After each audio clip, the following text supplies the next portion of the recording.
Welcome to EJH British Cars. So big day. I'm going to see if we can't get the body on top of the frame.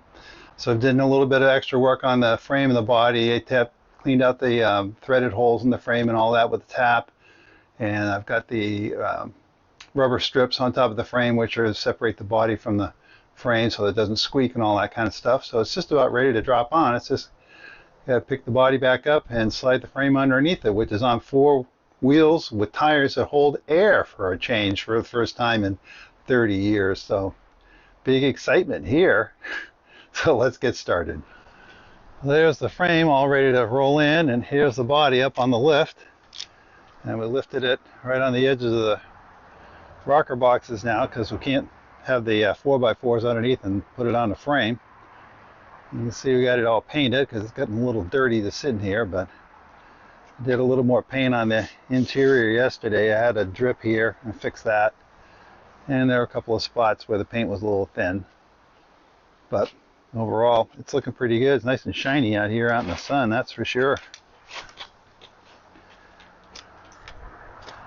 Notice I reformulated the paint again too. This stuff is working very well, much better than the stuff I was using from the same manufacturer 15 years ago or so when they first started having to be VOC compliant and all that. But it really lays down really pretty flat now. It's pretty nice. So anyway, I'm going to pick this up and we'll get the frame underneath. So with the motor back in here, this thing is not as easy to move around as it was, but that's okay. It definitely is a lot heavier though, that's for sure. The one problem I'm having is there's nothing tying the 2 front wheels together, so it just tends to wander off wherever it wants to.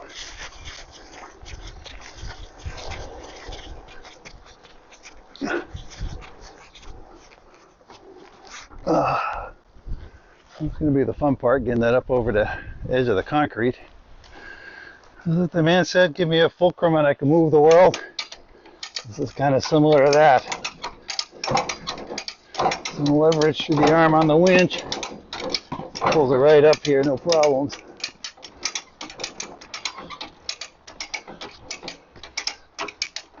There we go. I suppose one of the problems I'm going to have is that the frame was sitting there when I bought the body up, so the body is slightly that way and the frame's trying to go that way. So I'll have to go sort of zigzag with this, see if we can get it lined up a little better.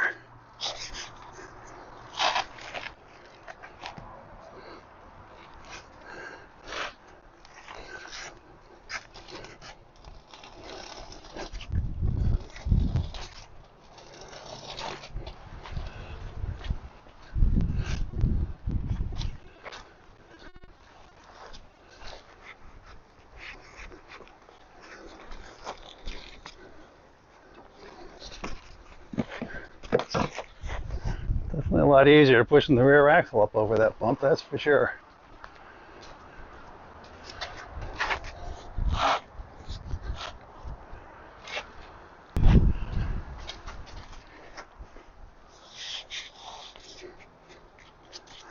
Well, the next challenge is we're going to get over the cable plate at the bottom of the lift.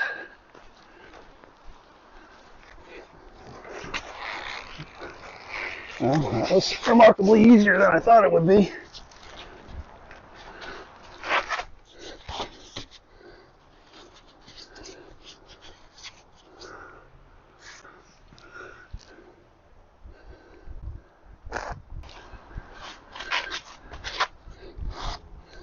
What I'm kind of hoping to do is to lower the body down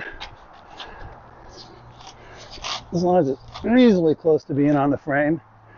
And then we'll pick everything back up and get everything lined up. So I can see that hole goes with this hole, so that should just slide back just a little bit. Probably should throw a brick under that to hold it still.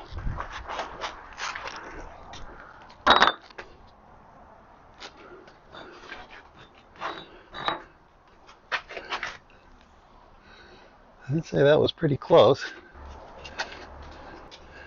Those of you who are curious, I did also mount the cross 4xs aren't there, I painted under here, under the rear axle sheet metal too. That was blocked by the 4x4s before.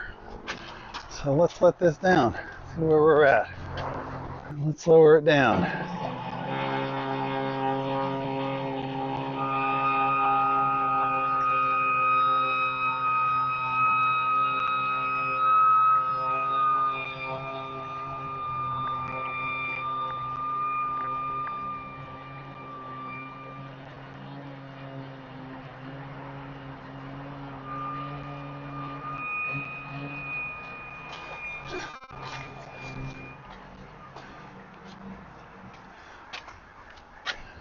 Just checking to make sure nothing's going to get bopped.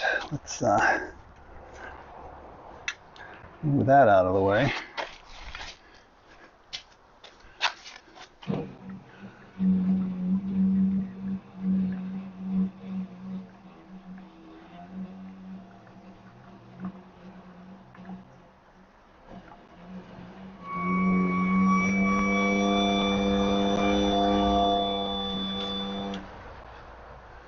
Well, we're sitting on something. Ah, emergency brake handle. If you look through there, you'll see the emergency brake handle. It's got to go through that hole there. So the body's actually several inches too far that way anyway. What I'm probably going to do is roll the frame back and get the handle started through the hole and then let the frame come forward.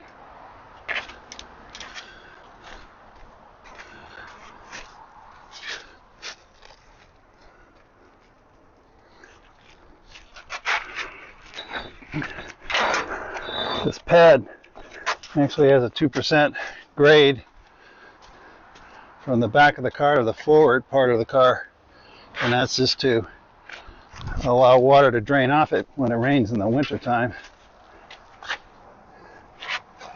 But also means the car wants to roll forward.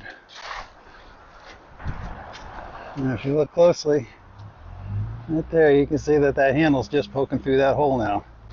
So we're going to I have to jack it up and slide the car over a couple inches because the manifold was touching over there. And I'm going to let the jack back down now so the car can roll forward. Yeah. And I did the linkage off that emergency brake handle, and that made life a lot easier. So it's still sitting a couple inches high, but it seems to be going down now.